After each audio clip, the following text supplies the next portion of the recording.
if you don't use the Asili analysis, you could say, well, that's because Constantine suddenly became this religious person and discovered the Christian God. Okay, you could say that. But then you would not be giving an ideological analysis, a political analysis, and you wouldn't be using the Asili concept. So, of course, what I do is to use the Asili concept, and it becomes quite clear. He wanted to rule the world. There was this religion that said there's only one God, and then therefore you could do anything if you're chosen by that God to spread that religion to everybody, and you were really benefiting them. Okay? So that has been used as the argument ever since to do whatever it was that they wanted to do, like enslave African people, because you reduce all infidels to servitude, right? That's what the Pope said. So we take it through that period. Then we look at Gnosticism and how that was non-orthodox, and why was that a threat? You've got to ask yourself, why was that a threat to the formulation of the Christian church? And I'm not going to answer that. You're going to read about that, right? Also very easy to read is the whole, let me see, it's page 151. Let's see what happens there. Oh, no, don't skip over Augustine. Okay, and what I say his role was different from what other people say. He's in there somewhere. 123. Good. Good. So you'll see, I call that political conservatism. So, and what was necessary now. And all of these are stages in which they are solidifying their empire. And by them, I mean Europe. That's what's happening. Europe is developing. And what is his role in that? And missionizing becomes very important here as well. The Crusades, very important. Christianity, oh, this is very interesting. The question of European paganism. What were they doing before they became Christians? And what was the difference between what they were doing then and then what they did after they indeed became Christians? Okay, ask yourself that as you read that text. And then, you know, and we can come back and see what you think. And then, where are we at?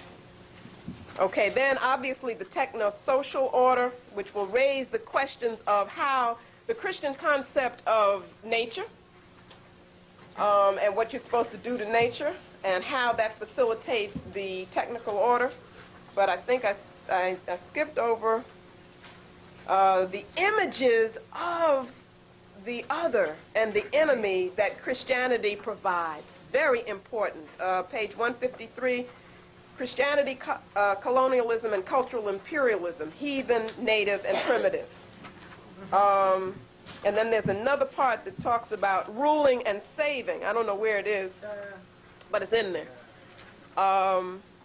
It's on page 149.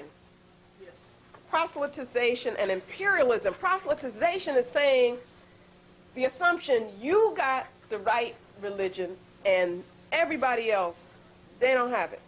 And so what you're supposed to do is to take yours and put it on them, in a sense. Okay? And that I call ruling and saving, because you're supposed to be saving them as you do that. Okay? That clearly expresses the European Asili, and that's what we're talking about here. Then, okay, there's patriarchy in their religion.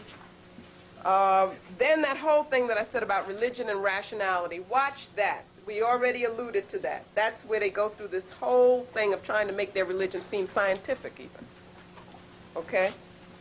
Why would they need to do that? They need to do that because of the whole mode of objectification and so forth.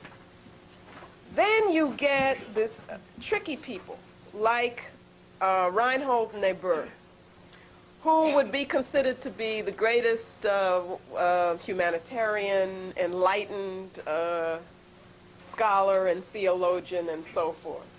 But what I'm arguing is that what he does is even more dangerous than the people who would call us heathens. Because what he tries to do is to make an apology for all of the things that have been done in the name of Christianity.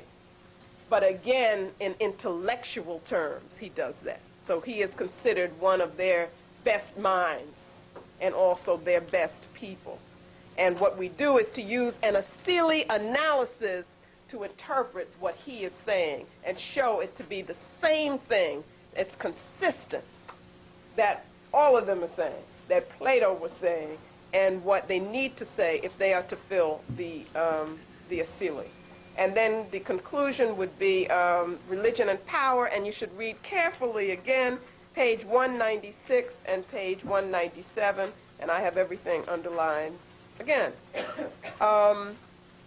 Then chapter 3 begins with a quote about disconnectedness and talks about the aesthetic. The aesthetic again will follow the themes of the Utamawazo that we read about in chapter 1, where you begin with, they try to take the discussion and